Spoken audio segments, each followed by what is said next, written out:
that moment that's happening right then and there, you can't get that moment to happen again. You know, everybody lives in like this crazy haste all the time because that's like the world we live in. I don't think it's getting worse. I think it's just the same old crap and we just see more of it. And kids now are a product of their environment. So what's the environment now? You have to tell where you are, what you're doing, because in real time, you want people to envy you and wish they were there where you are. The politicians are like, think about it, Led. The politicians are richer than the athletes today. Like politicians are richer than most movie stars. The Trump family was on death knell, and that if Trump did not win re-election, they were finished.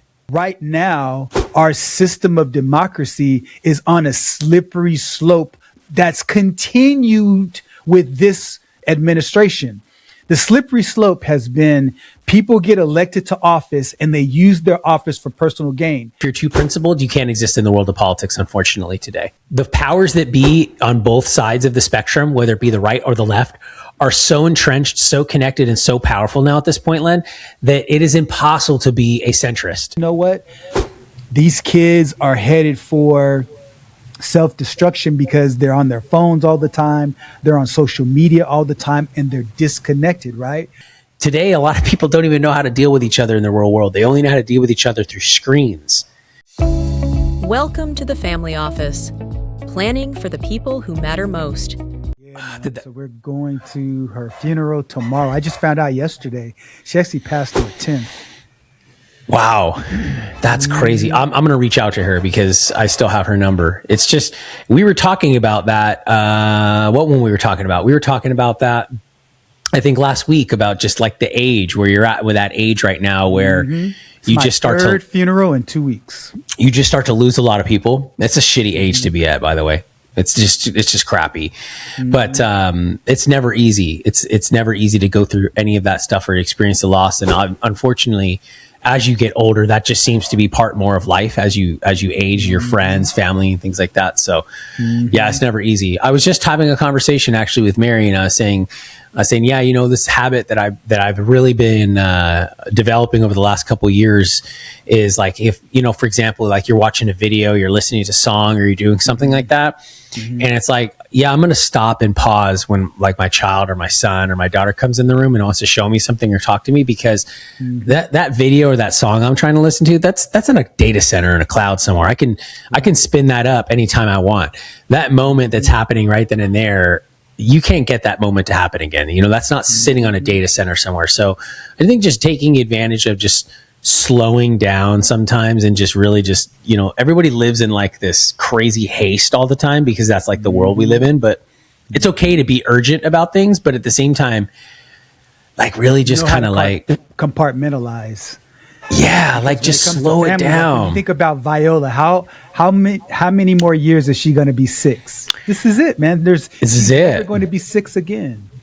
Yeah, she'll be 7 this August. And I think about it and I say, damn, I remember getting her as a baby during COVID because she was born in August of 2019. So I remember sitting on the floor with her doing Zoom meetings in 2020, and she was 1 year old, 1.5 years old. And it's like, it's gone. It's so quick. So yeah, anyways, dude, the wildness like that is going on right now in the world is just absolutely crazy.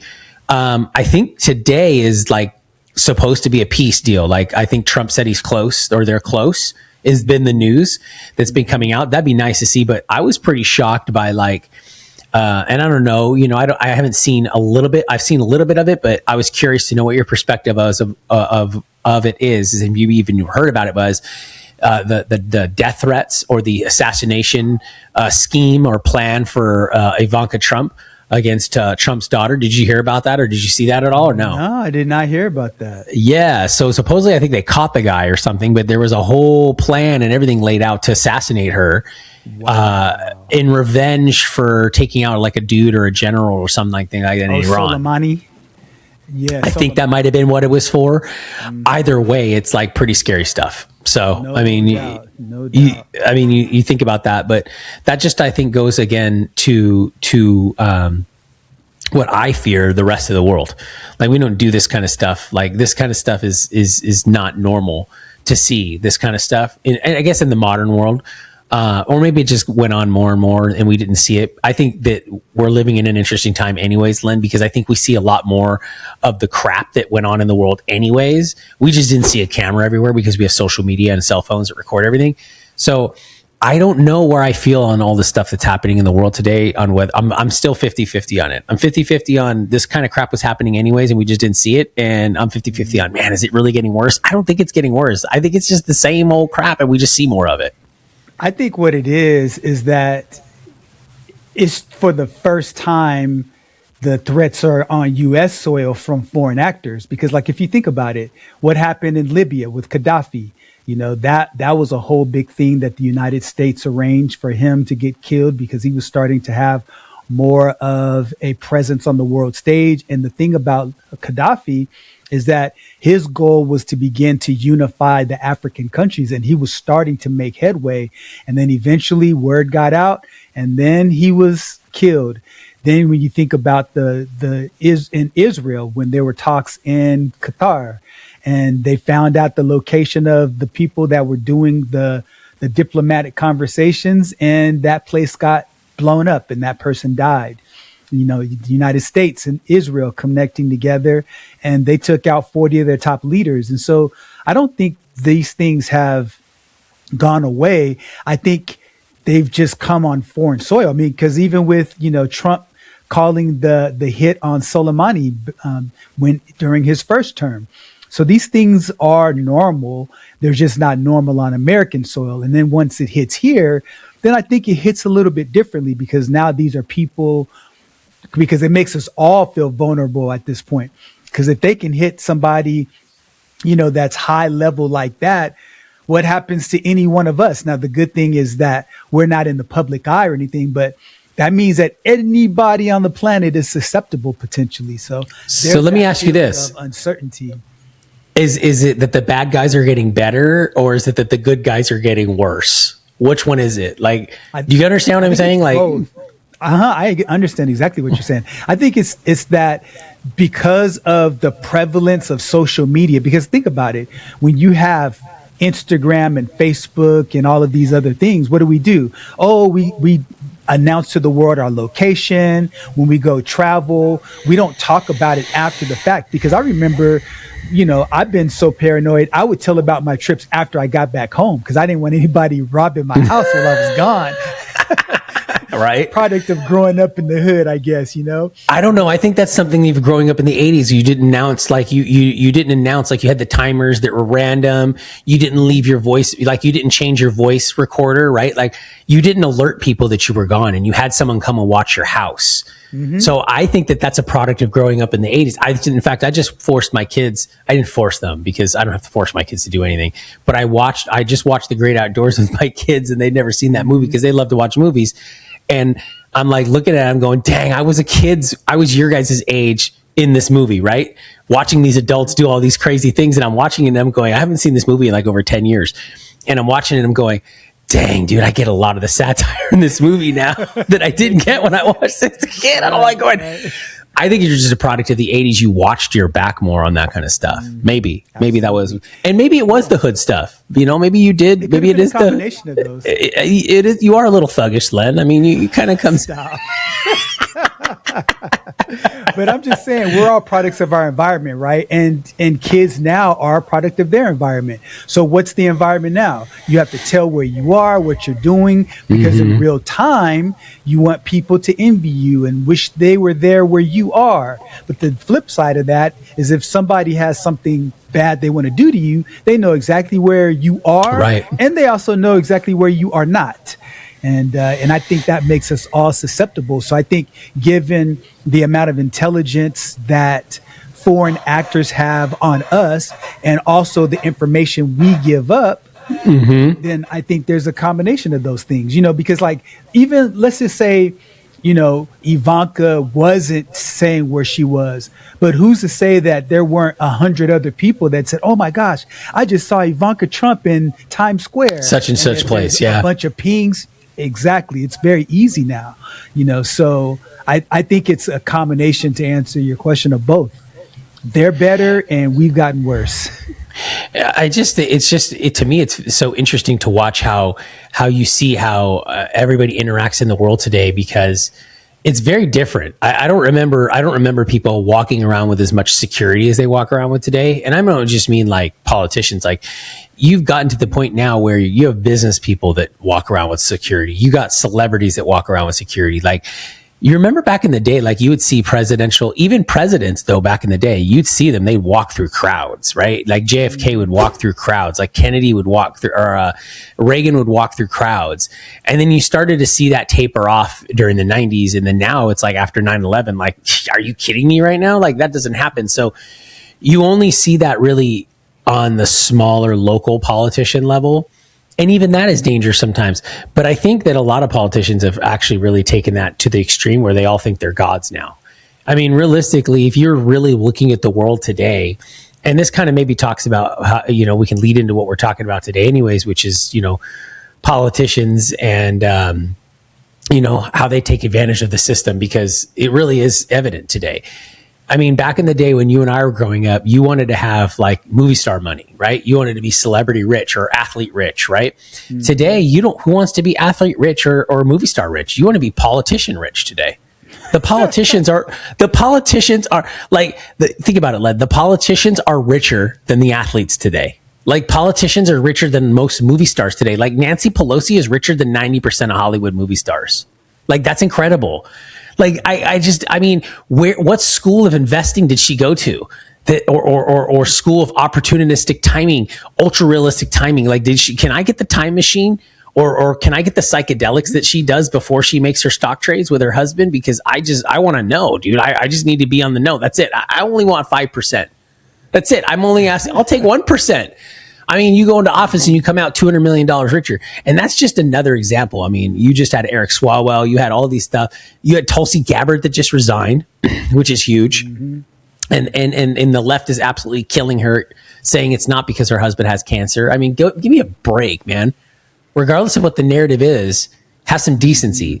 So, but why would you have decency for any politician when you really know who they are, right? Because these guys know who they are. I think that's why the media is so mean to politicians right now, or nice to politicians, or why they're in on it too, because they've all been around the same cesspool for so long. But anyways, that's where I'm at on it right now, Len. What's your thoughts on all that going around right now?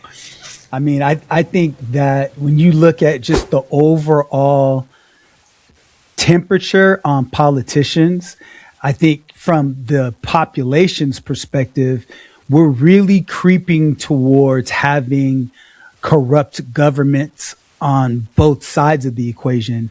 And so when you think about corruption, you think about places outside of the United States. You don't think about voter corruption. You don't think about politician corruption where they're using their office for personal gain. But again, we talked about it before with the proliferation of all the information that's available and TV outlets and independent media that's out there and growing, we have access to more information. Before, I believe that it was probably going on, but probably to a lesser extent, I think because people had less access to opportunities. I think it's a combination of the fact that we have more opportunity to engage in corruption. And on the flip side of that, we also have a better ability to recognize it and see it and talk about it in real time. And so, yes, I agree. Congress and their usefulness with stocks and how great they are. You think, you know what, maybe they have some insider information, being sarcastic. But to me, when I look at President Trump and his family and the dealings they have, I think it starts at the top where you have to have the most accountability starting at the top. And then also Congress should also be held accountable as well. But I want to talk about a couple of things as relates to being accountable and how politicians are reducing trust because of their political situation. Like, for example, the Trump family had about $400 million they've made in gains from the crypto space. And so when you have these different coins and you're the president at the same time, there's so much opportunity for people to say, hey, we want in because the president obviously has a reason for these markets to go up. And the problem that kind of borders into corruption is when he started these meme coins, he gave people the opportunity to actually have a meal with him and to interact with him. And so when you have a position of power like that, I think there should be some guardrails around being able to do that, because not only that, but then his sons has dealings with the Saudi government and different, one of the foreign governments put money into Coinbase, $2 billion, where there was a fund that the Trump family was involved in. And so when you're using your political office for personal gain, especially as the president and people who are adjacent to the president, that's a problem. So what's the solution? Get a blind trust. Have a third party administrator, because I'm not saying there's a problem with investing in the market. But if you have a blind trust and people don't know that that the buys and the sales are associated with you, you can still make money. But the problem is when you don't have that blind trust acting as that buffer, it puts you in a position to have a higher level of scrutiny. So I really, really think there should be harsher laws and harsher penalties, because as we go into the next topic, I just think that, especially as the president, there's so much you can do to line up your pocketbooks. And the fact that you were a billionaire before doesn't give you the okay to say, oh, because I'm a self-made man, I can now use my legislative and executive powers to continue to increase my riches. I don't think that's what's happening with the Trump family at all. I know it could look like that, but I don't think that. I would look more closely at, like I said, Nancy Pelosi and Newsom and all these other guys before I would even think to even look at Trump. Because you don't like them. No. Yes, I'll explain it. Chris. No, I'll explain Okay. it. I'll explain it right now. It has nothing to do with liking or not. I think it all has to do with merit. And what I'm saying is that when you look at the data, Len, Trump is still the only president on both terms who's at a loss. I mean, he might leave this term with a positive. He is. Are you talking financially? Yes, financially. He's the only president that's at a loss. Now, this term, look it up. He's the only president. Look, in fact, look it up. Frayne, look it up. I will give you, Len, I can't even believe this came up because I didn't think it was going to come up.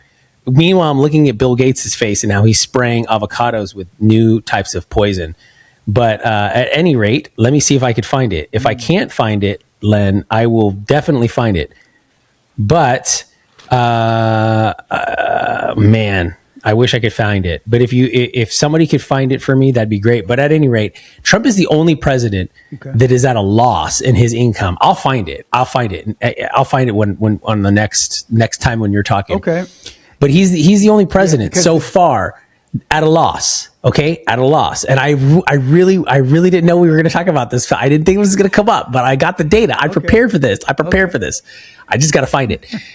He's the only one at a loss. So I think what you're seeing right now is, you have a president that is heavily in favor of cryptos. He's crypto friendly. And his Secretary of Treasury understands it. Lutnick understands it. They understand the world that's happening right now. They understand the changes happening right now. And then you also have Warsh, who just came in as the Fed chair, who understands crypto and is a little bit more favored for it. See, the thing is Larry Ellison has been friends with Trump family for a very long time. So they're business buddies. So you don't think for a second they're working in that space. They don't understand the space. I mean, Eric Trump is actually in the crypto space and he's partnered with Grant Cardone. They work together. So I think what you're seeing is you're seeing legitimate business people doing legitimate business things in a space that could potentially look like it's not legitimate because they're in power now. they're in office right now. These guys, and here's why, Len. Think about it, Len. These guys have been making money before they were politicians. They were making money while they weren't politicians. They were making money while they were under indictment. The Trump family made money under every circumstance they've been thrown at so far for the last 20 years, 30 years. They've been, if you want to study, like if you were at Harvard Business or a business school, you ought to do a study on business resilience and study that family. I mean, you can't deny the resilience. You just can't. My thing is that they've been making money before office, post office. In fact, a lot of the stock trades. That's what clouds your judgment. But hold on. Nancy Pelosi and Newsom and all these guys that got into office before Obama, Biden, Clinton, these guys didn't do anything. They were community organizers. They didn't run big businesses, Len, before they got into office. Here's the point that I think we're looking at through a different lens.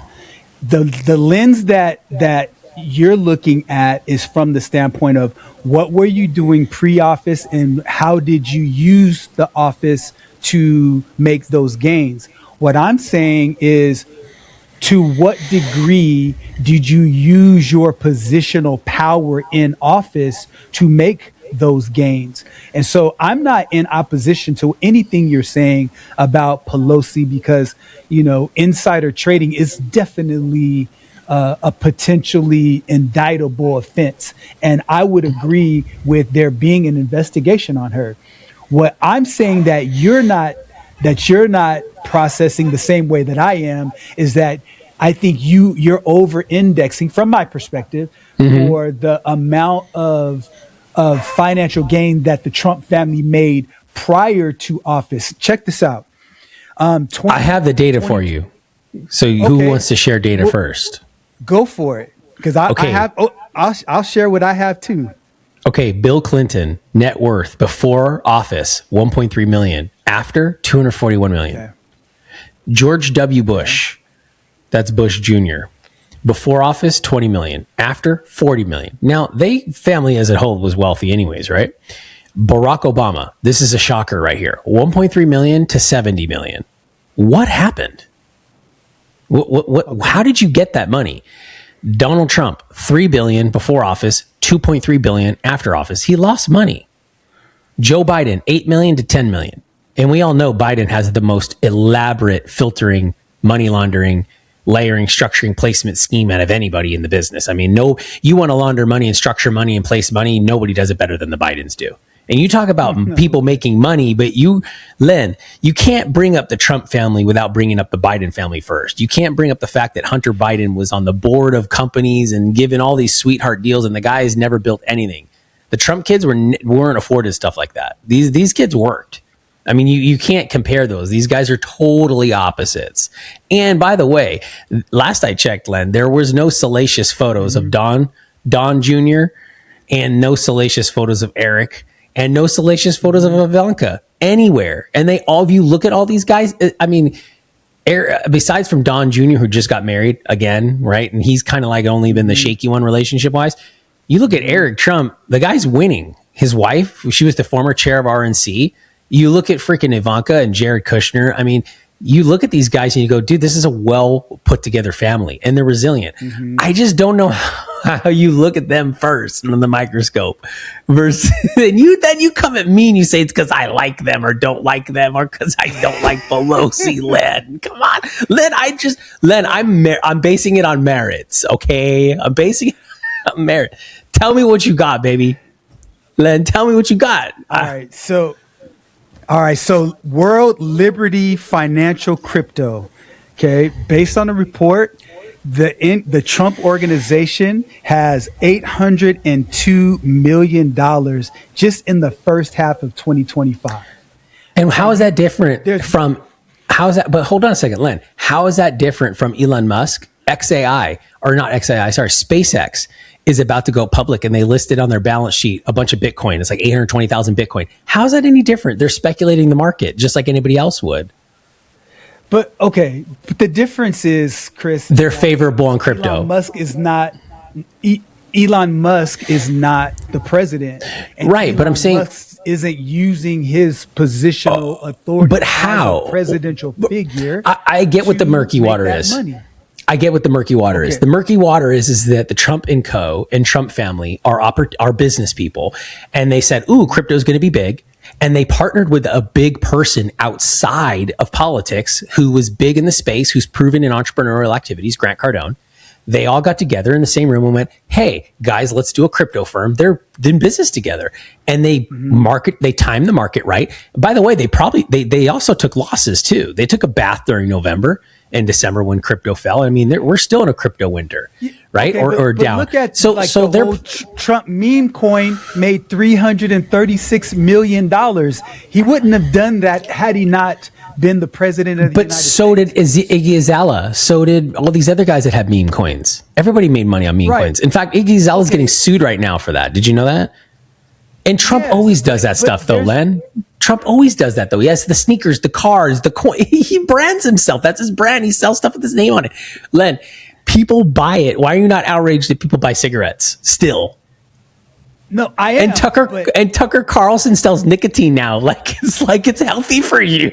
I mean, think about that. I don't like any of it. I'm just saying, like the same energy though, like your energy when you talk about Newsom and when you talk about not Tulsi Gabbard, but Nancy Pelosi, it's a little bit different than when you talk about Trump. And I put them all in the same camp. I hold Trump to a higher standard only because he's the president of the United States. But the same disdain that I have for their unethical practices, I have for all of them. And so I agree with you. Is that okay? But no, you don't agree with me. But here's what. Here's where it changes for me. Agree with Chris. Okay. Here's where it changes for me, Len. Here's where it changes for me. I promise I'll shut up. Here's where it changes me. It changes for me in the merit and the effort. Like Biden needed to get his dead ass to China as soon as he got into office, and he didn't. Trump did. That's what I'm saying. I look at the working results and I look at what they're doing and the effort that they're doing. I don't see any of that. You know what I mean? So they're all ugly and they're both bad. There's no denying that. I am in the same camp with you that they're all disgusting. Okay. And that's a pretty harsh word to say. And I don't mean that in a way where I'm talking about the person. I'm talking about their actions, because ultimately when they're put in a position like that, they're tempted, right? We all would be. But what I'm simply saying is that when you look at the merit, you look at the effort, you go, damn, these are real working efforts to actually make a difference, not just make it believe like they're making a difference. You know what I mean? Oh, I do. I understand what you're saying. What I'm trying to get at is there has to be more of an expectation based on the position and the power that the individual has. Like I said before, if I'm a pastor, there's certain things that I can't do that if I'm just a regular person. That's just the fact, because people look at me in that position and I have influence and I have power, and the things I do in the public space matters. So for example, let's talk about the next topic where you have Trump, who went after the government for $10 billion lawsuit, right? And they said, okay, we'll drop it. But in dropping it, what we want to do is we want to put together a $1.776 billion fund for people who have been wronged by the government. Now, how is that not a conflict of interest? You have the president of the United States suing the government that he's over, and then his attorney general making the slush fund, who used to be his personal lawyer. Come on, Chris. Now you gotta admit that's a bit shady. Wouldn't you agree? I think it looks and sounds like... I think it's a bit shady, Chris. I think it's a bit shady. You do pretty good, Len. I think it sounds and it smells like justice well served. I'm just kidding, Len. I'm just kidding. Len, I'm kidding. Look. I understand that. But here's the reality behind it. I don't think that it is... I think it pales in comparison to the atrocities that are happening in other places. And I think that we can look elsewhere right now, because for the first time in a long time, there isn't somebody in the White House that's raiding the White House. I mean, they might be covering, and think about it. For example, yes, when you're talking about that whole slush fund thing and whatever to protect people against wrongful government activity, I would like that, because maybe you might be on the other end of that one day. And wouldn't it be nice if something like a mechanism was like that there to protect you? Because here's what I think. Okay, remember, Trump, here's the problem that I don't think a lot of people understand. This is why nobody's been able to figure out Trump on the political side. And I think the business side for that matter too. Trump plays chess. He always plays the long game. So naturally, he's going to set something up like that, Len, because he's not going to be in office forever. So you don't think that these jackals that have this out for them are going to try to come for him again when he's out of office? Of course they are. So he's doing everything he can to circumvent the teeth that they're going to have when he leaves office again. Because no matter what, oh, you're talking about the part that I didn't mention. You're talking about the part that I didn't mention, where they can't go and look at his financial dealings and do any investigation. That's the part you're talking about. Or I'm talking about all of it. I'm talking about all of it. Because all right, seriously, Len, think about it for this way. Okay, do you think the Biden family did some shady stuff? Yes. Why are they not being investigated? Why are they not being investigated? Okay, but why aren't they? Why aren't they? Because that's the whole point of this conversation. Why aren't they though? Why aren't they though? Politicians have been able to get away with murder and act with impunity. You're right. You're absolutely right. And so you're absolutely right. This is where I would agree with you, Chris, is that when President Trump came in the first time in office, he said he was going to drain the swamp.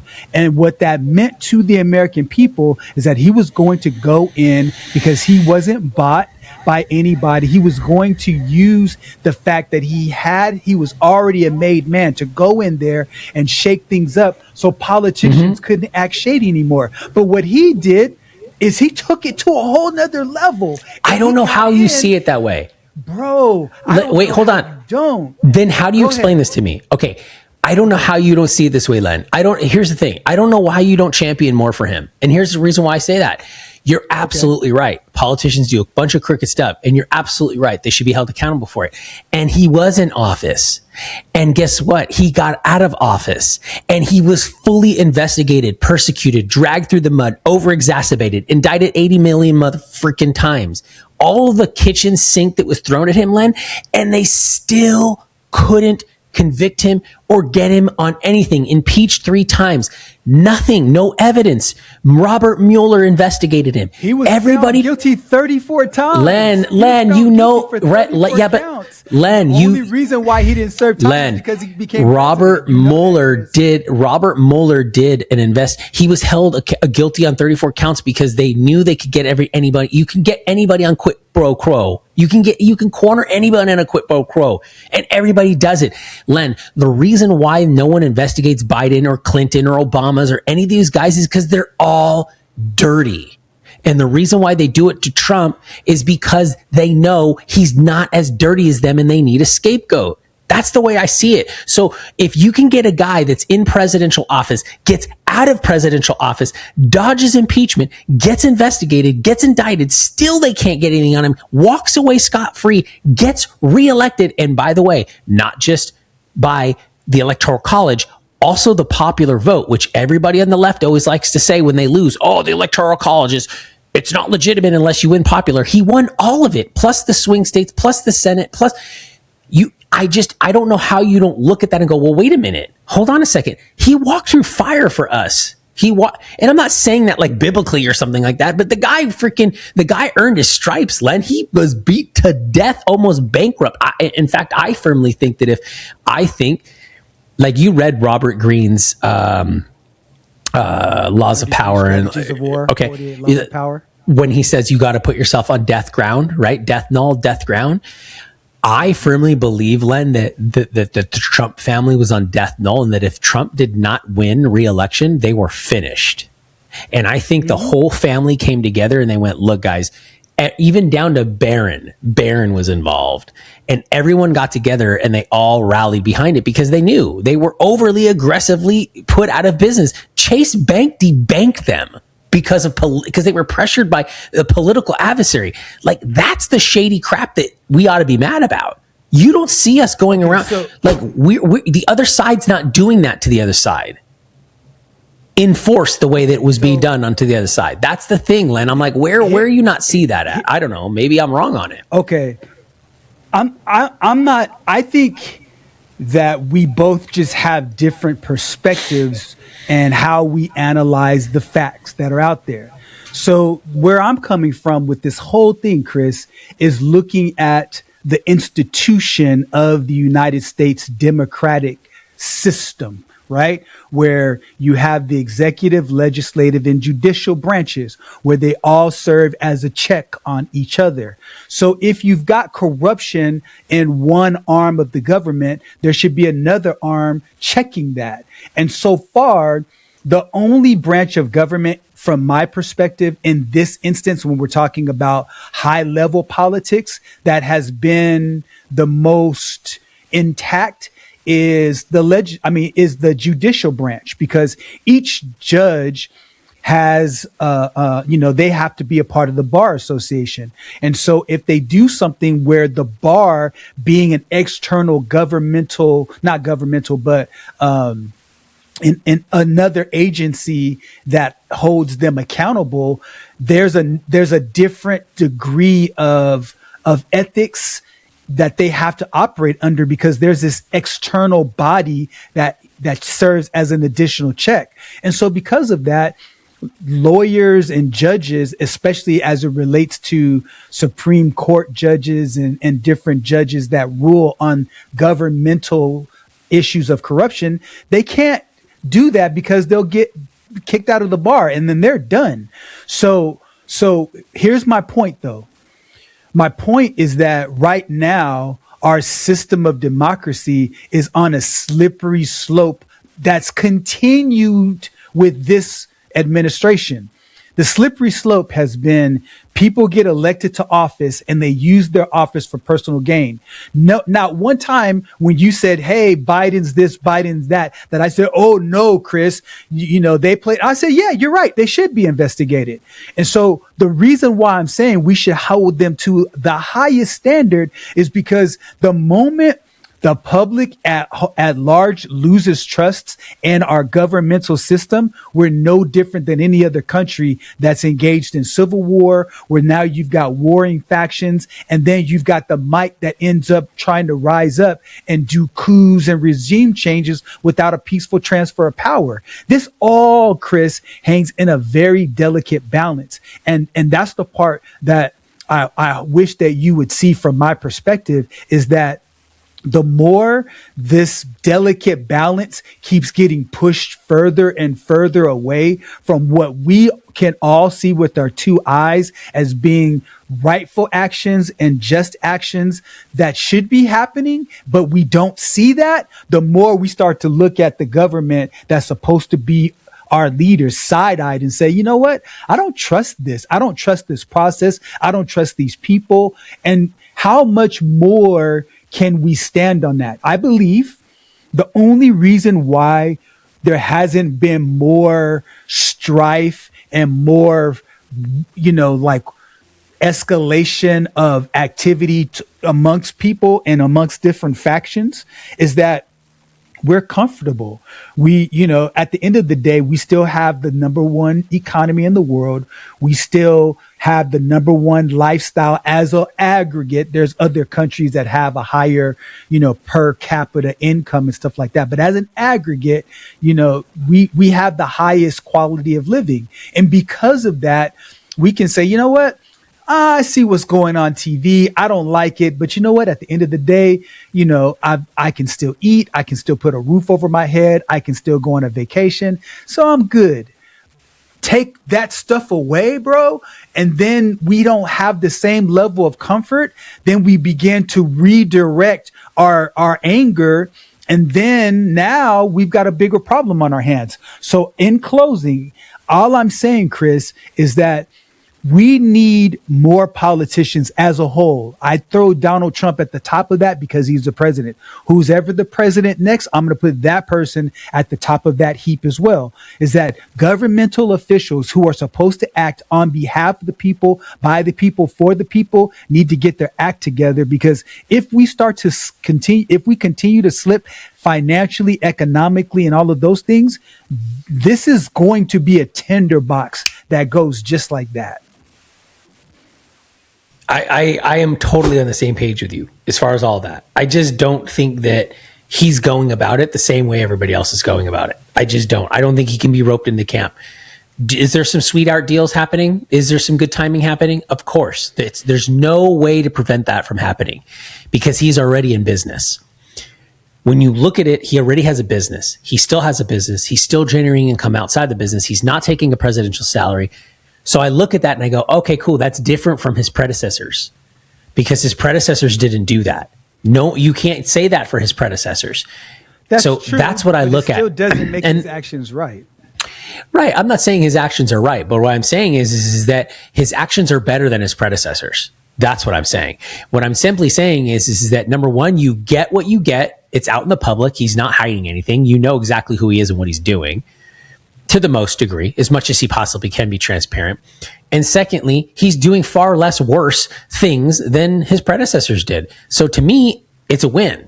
Things are going, to me, from what I look like, in the right direction. Now, do I agree with the way everything's done? No, but I'll never agree with the way everything is being done. It's impossible. I just think that if I'm looking at stuff, I would immediately look at the fact that to me, that's why Spencer Pratt is so popular. Spencer Pratt is so popular, I think, because he's looking at all the things that politicians need to look at. Like, for example, what's going on with the gas spill or the oil spill or the pipeline spill or something that's going on in Southern California right now. You know what I'm talking about, right? Where's the money going? Yep. Where is the money going? How is it? Newsom likes to get on and say, we've got the fifth largest economy or fourth largest economy in the entire world. Okay, great. So you're telling me that in the fourth or the fifth largest economy in the world, pipelines break? That's the kind of infrastructure you have? See, my eyeballs go there first. My eyeballs don't go to what Donald Trump's doing. My eyeballs go there first because that to me is waste. That to me is the irresponsibility. That to me is the hubris. That to me is the kick in the face of the taxpayer and of the citizen of the people of the United States, worse than what Donald Trump's doing. So that I don't disagree with you, Len. I don't agree with everything he's doing. I just simply think that I don't look at what he's doing first. I look at what Karen Bass and what Newsom and what all these other, and Swalwell and all these other guys are doing, and Pritzker and all these other guys, because in the reality, here's what it is. You may not like Ron DeSantis. You may like Newsom better. But at the end of the day, who states better? Business, safety, stats, money, all of it. It's not even in comparison. California is getting destroyed by Texas and Florida. Why? Because they have good executive leadership. Do I agree with everything that DeSantis does? No. Do I agree with everything that Abbott does? Absolutely not. I don't. But when I look at it from a top down, all around 360 picture, the job's getting done. And it's not getting done with those other guys. And they're all playing the same dirty game. But I'll take the guys over here that get shit done versus the guys over here who don't get anything done. Tell me and gaslight to me that things are getting done, and then rob me and steal me in the background. And then once they're done robbing me and stealing me, they got to tell me then that I got to pay more to protect myself from getting robbed and stealed on top of what I already paid to protect me to get robbed and stealed when I shouldn't have get robbed and stolen anyways. Oh, and then they're going to virtue signal to me that I'm an angry white man and that I should get re-educated somehow. See, that's the problem where I draw the line on it, Len. That's where I draw the line because I'm not getting that crap from the current administration. I'm not. What I'm getting is, hey, America's back, baby, and we're not going to take anybody's crap anymore. We're not going to take anybody's crap anymore. And you saw that. You saw that on the world stage. Putin may have gone. Everybody wants to talk crap and say, oh, Putin went and look at the reception and compare apples to apples and all this crap. Right? About, oh, Putin went to China right after the United States and right after Trump. And I didn't see Putin show up with an entourage like Trump did. Oh, wait, because Russia doesn't have that. And neither does China. Why? Because they're communists. And that shit doesn't work. But you know what does work? American brute, brash, unapologetic. I don't care that I'm in your face. We're getting this done. And that's the way the world works, because if we hadn't gone in and done that during World War II, everyone would be speaking the Deutsch right now. I don't know. Maybe I'm crazy. Maybe I'm just crazy, Len. But that's just the way the world, I see it. Because, yeah, anyways. I don't agree with any of this stuff, Len. I don't, but we definitely see the world differently, and that's okay. And that's why these conversations are good, because now you know what it feels like to be called an angry fill in the blank when that's not necessarily true. And I disagree with it, because I think a lot of people on the far left, they're using white men now as, a butchering block to make them feel guilty and stuff like that. Look, I'm not with any putting anybody outside of what's really going on from their perspective. Like, I don't like being called an angry black man who only wants to talk about race. And I know now that you are starting to hear what it feels like from the left to call you an angry white man. Neither are right. But what I'm saying, getting back to the whole idea of using positional power for personal gain, I think we really have to be very careful about how we hold the people we elect to office accountable. Speaking of being elected to office, man, you saw the results in Kentucky. Massey, who's one of the champions on the right for the Epstein files, he gets voted out of office. I'll tell you, Chris, I was super surprised, man, because I just thought that he was really popular, and that, because he had support from the right and the left, because the Epstein files was this issue that's not partisan. But he gets voted out of office when Trump, he endorses the other guy, Ed something. Remember when Epstein, I think it's a total, I think it's a total sham. I think it's a total sham. And I've talked about this before, and I don't want to get too deep into this rabbit hole, because I don't want to call into question anything, but he's too much of a nuisance for anybody's agenda. And the problem is that he's too principled. He's too principled. And if you're too principled, you can't exist in the world of politics, unfortunately, today. And that's sad. That's sad, because those are the types of people, those are the types of politicians I think we need in office. I think we need more people like him. I'm a fan. I don't like when certain things, but I'd say I was 80% there with most of what he had going on. And I think it's a total sham. I think he was forced out of office. And yeah, you're absolutely right, because now that's like the last, what was it? Marjorie Taylor Greene, him, you're losing all the people that were the most outspoken about that specific topic. And I just think that they were told they got to leave. They were kindly escorted out with security, Len. Mm-hmm. Get your box. You're out of here. Get your box. The person's name was Ed Gallrein. Ed Gallrein. Gallrein. So that's who Trump.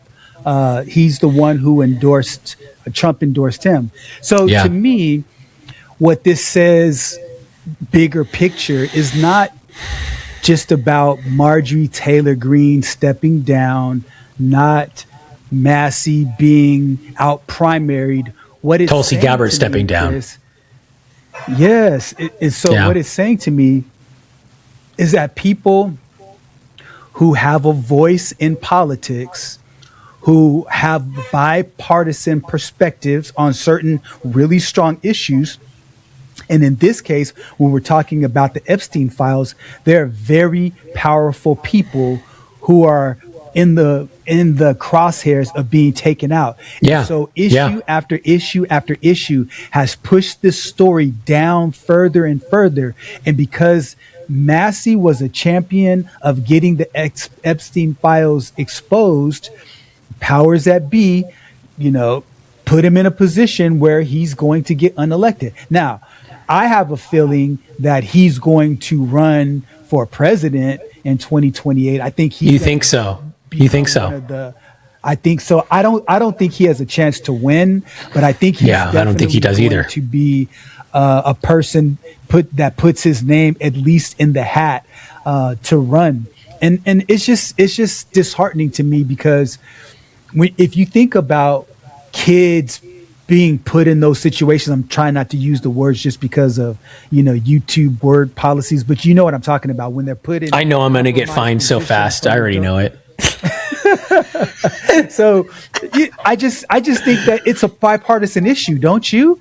Like, we should all be unanimously in agreement with the fact that kids shouldn't be, RAPED.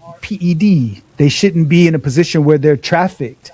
And I think, to me, in my mind, from a moral and ethical standpoint, it is such a black and white case. And so when you see all of these shenanigans happen behind the scenes, man, it just reduces my level of respect and trust for the position of people in power that are not doing anything actively and vociferously about this.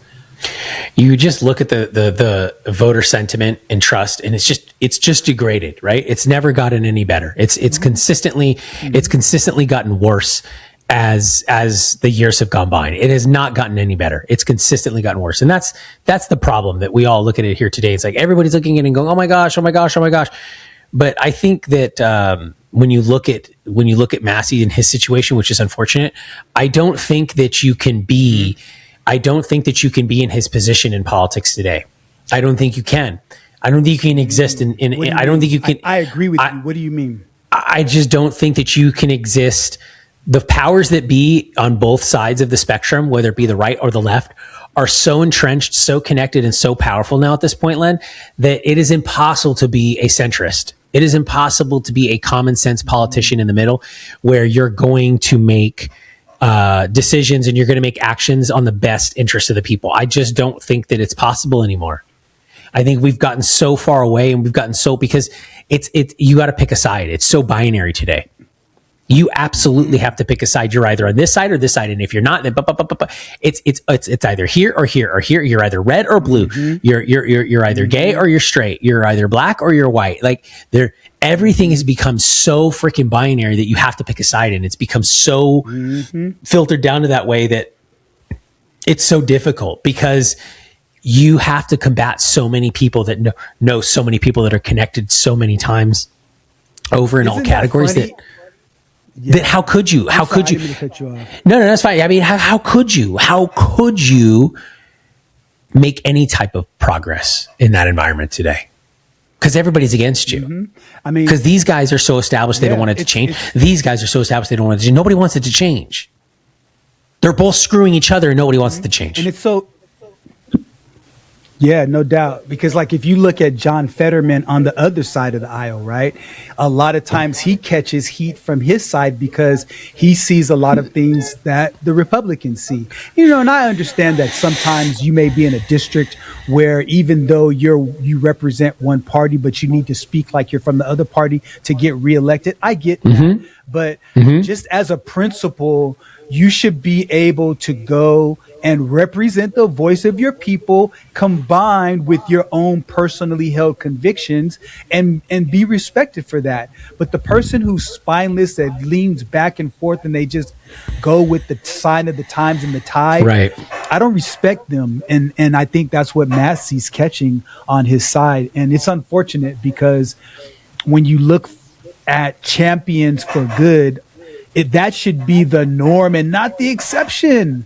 But unfortunately, that's kind of the opposite nowadays. And so I just really hope that we can begin to, over time, get more central, because, like you said, and Ray Dalio said this, he said, when you look, because we're in stage 5 of 6, when you look at the collapse of the New World Order, or those long debt cycles, is at stage 5. And when it goes into stage 6, people coalesce into their own groups, and those people in the middle, they get killed from both sides, because you either have to be polar right or polar left. And if you're middle like us, we get shot from both sides, man. So it's unfortunate.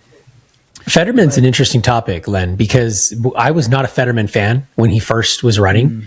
I liked Dr. Oz. And I think I'm actually glad that Dr. Oz didn't win, because I think Dr. Oz is more well suited in the position he's doing right now in the administration. And I think Fetterman is a better position in the House, or he's Senate, right? He's Senate, right? Fetterman's Senate? He's in the House. He's House. Okay. I think he's better there. I'm sorry. He's a U.S. Senator from Pennsylvania. He is Senate. Yeah. He's better in the Senate. And the thing is that I didn't like him because I didn't like him. See, Len, I didn't like him because of the look, right? Oh, he had a stroke. He wore his hoodies. He's the decorum, right? He doesn't look the part.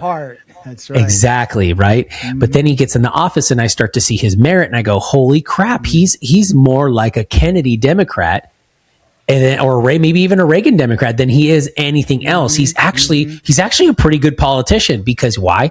Because he's actually voting and understanding. Yeah, he's understanding. Wait a minute, these policies affect people. I know these people. I know these policies. I know how this affects people. And I think that's where a lot of people don't understand is that they vote for this stuff, and this stuff affects them, whether they think it does or not. It affects them. So I'm a fan of Fetterman. Here's the thing for me. Like, I'm not a huge Fetterman fan, but I respect him because he votes his convictions, and he doesn't worry about towing the political line. Like, I think his views on Israel right now history's going to look and say that's wrong. Right. I think when you look at, immigration, he's definitely aligned more with the Republican Party. But, for me, I think my views on immigration is probably aligned more with the Republican Party, because I'm really about immigration, but I'm about legal immigration and making sure that we vet people who come to the United States, because every other country does that. I think we should hold people to the same level of accountability. Now, where I part ways is where you take the children, regardless of how their parents came, and you rush them out of the country regardless, because Obama did it a lot too, but Trump did it a lot. And I don't want to, harp on this topic here. So anyway, when we talk about just different politicians like Fetterman and Massey, for me, people having their own brains are people, even if I don't agree with all of their positions, I like integrity. I don't care about what your beliefs are, what you vote on, and what your record is. If you are a person that has integrity and you are voting your conscience, I'm with that. Like one thing, speaking of, talking about Fetterman and his position on Israel, what I've seen a lot, and I know that a lot of people get in trouble for this, but when you go and you look at the amount of money that gets donated to politicians from like AIPAC and stuff like that, and then you see how they vote and how they speak about Israel, like I don't like that, because that means that another foreign entity is dealing with United States affairs, and I'm not okay with that. But overall, I want somebody in office that can't be bought. I don't want that. I don't want a person in office that's not going to vote their conscience. And I don't want a person in office that's not going to vote based on what they're hearing from their constituents. If they can't do that, they shouldn't be in office, because that's a cornerstone of what a fully functioning democracy is. And that's the way that you have a peaceful transfer of power. But when you get people that come in, they operate out of their own self-interest, and then they start to lose trust of their electorate, and then they start to lose trust of the entire country. That's a problem, because when you look at Congress, I think the last time that I took a look at one of the studies that said, I think it was like a 13% approval rating of Congress as it relates to their trustworthiness. That is a problem. And so I just hope that during this midterm election cycle that people will go out and get more people elected into the House and the Senate that more reflect their views. And those people, when they get in office, will operate accordingly. Now, do I think that'll happen? No. But you can always dream, man. You can always dream. Yeah, I think it's I difficult say, to man, get. we talk about something more positive. I don't think you're ever going to see that happen because I just don't think people are going to pay attention to it like that. I think people are there's just way too many distractions today to get the attention of people. And unfortunately, it's the frog in the boiling water. You're not going to, you just, by the time it gets so hot, you don't realize how deep you are into it. You just don't. You really don't. So, but I'm down for talking about something that's positive, Len. Tell me what's on your mind. Yeah. Well, we were talking the other day in preparation about a Harvard study that took place, and it was a longitudinal study that started way back in 1938. And so, since you brought it up, man, I'll go ahead and let you start, and then I definitely want to react. Yeah, it was fascinating. It was fascinating because, and I think it correlates to some other data that's out there about blue zones. But basically, and here's the irony of all of it, given what we're talking about, right? People treating people well, like us being nice to each other and getting along with each other, because here's the reality behind it. The study is very groundbreaking because it started in, I think it was 38 or 32, somewhere around there. And it was a Harvard study, and they followed like 250 Harvard students. So these are students that are well off. They have good families, good money, all of these things, good medical. Mm-hmm. And then they followed the rest of the number. It was like 750 or sorry, 650. 724 males. From the worst neighborhoods in Boston, okay? Poorest mm-hmm. medical, poorest, all of these things, okay? Mm-hmm. And they go out there and they track them, and they did it for 80 years. And every 2 years, they go in and they check on their socioeconomical status, their incomes, their health, all of these things. And they'd look at it all. And what's interesting is that amongst all of the people that were in this study that they tracked, the number one definitive amongst everybody that mattered, which told who was going to live the longest and who lived the longest, were those people who had very strong personal marital relationships, families, and friend relationships. And it was after post 50. So it was like right after what meaningful relationships you had after the age of 50 or 55, not the ones you had before that. I'm talking about what were you able to have good, solid marital and relationships, not a lot, not talking about quantity, talking about quality relationships that were meaningful and impactful in your life post 50s. And if you had that, that was the unanimous 100% unequivocal factor that decided who lived the longest. And when you look at blue zones, all blue zones correlate the same thing. It's about relationships, and it's about having a good marriage and having a good relationship with your partner and your kids. And go figure, that's what we've been trying to talk about since the beginning of time. That's exactly what we're trying to tear down right now. You don't need anybody. You can be independent. You can be online. You don't need a wife. You don't need a husband. It's so traditional. Well, guess what, ladies and gentlemen? The boring traditional stuff keeps people together and alive. That's kind of what I got out of it. So, absolutely. I mean, I want to go in on that. Mm-hmm. I'm all in because I'm at that age right now where, turned 50 a couple of years ago, and I am blessed to have very good relationships that are impactful, that are rich, that are valuable. I still love my wife like she's my best friend, and I still have close relationships. We've known each other, 15 since 2010. Since 2010.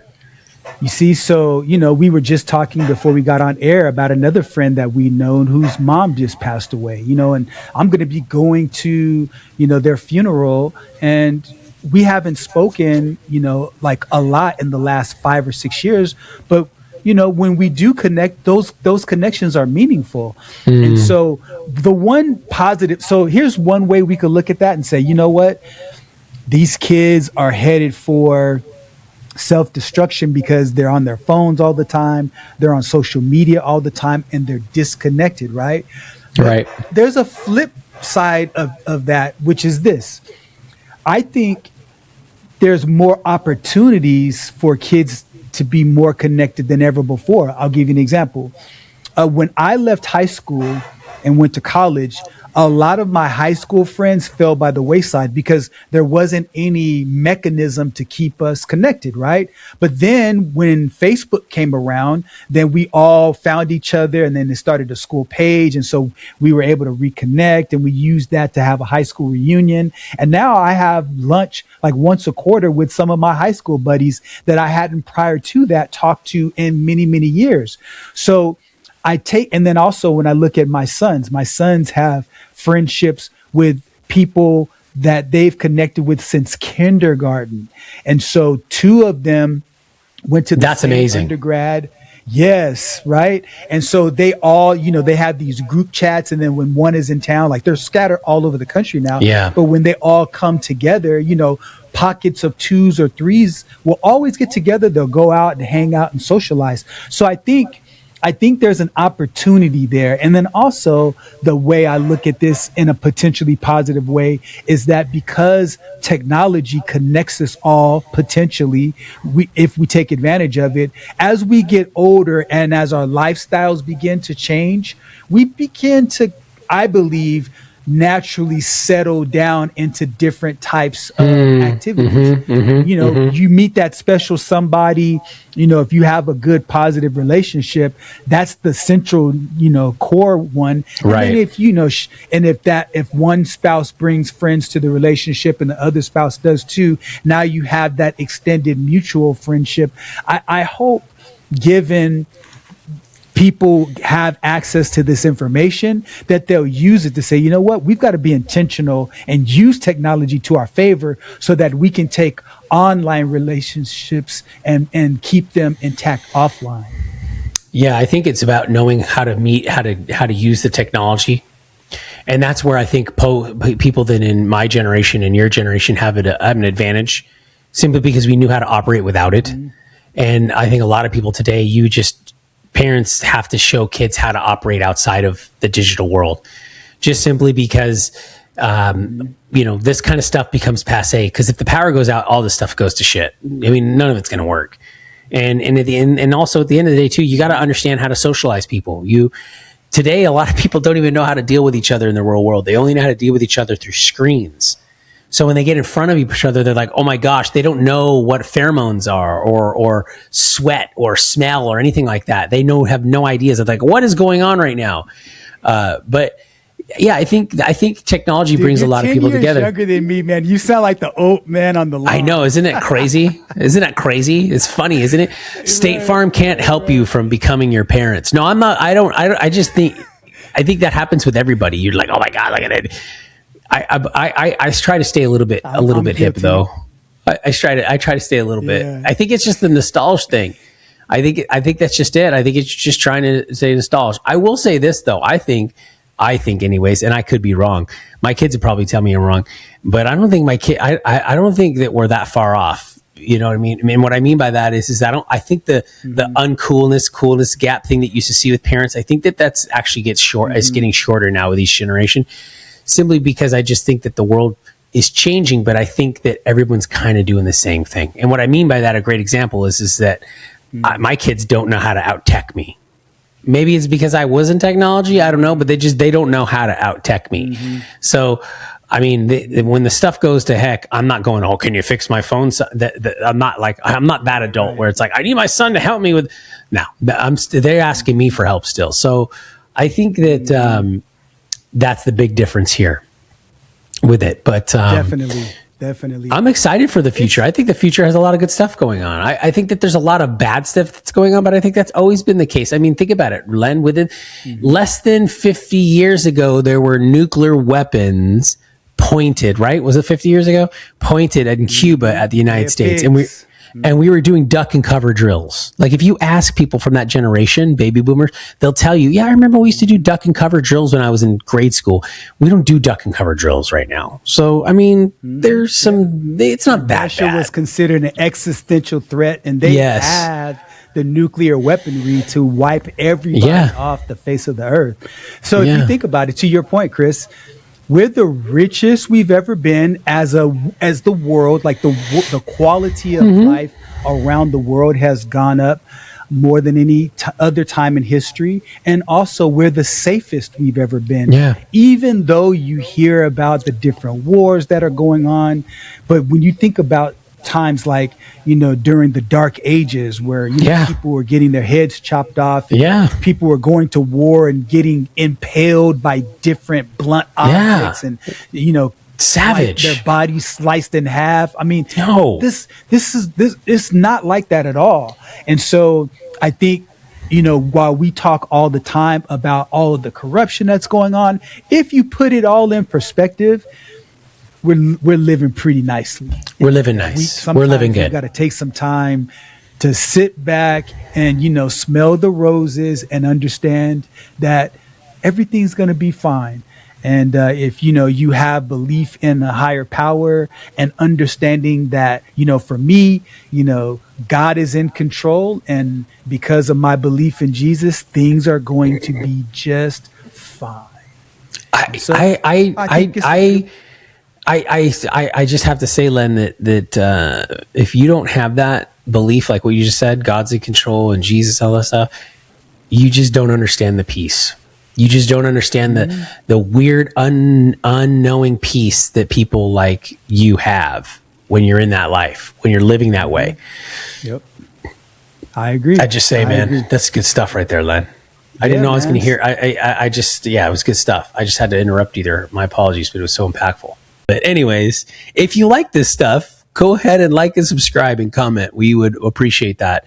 And with that being said, Len, happy Memorial Day. Thank you for all those who served our country. We appreciate you, and we have the utmost honor and respect to you. And we'll see you on the next one. Take care, Len. Conversation has given you clarity on your next steps. Please share this episode with someone who's walking the same path. Don't forget to like and subscribe so you won't miss future episodes. And remember, planning ahead isn't just prudent, it's an act of care.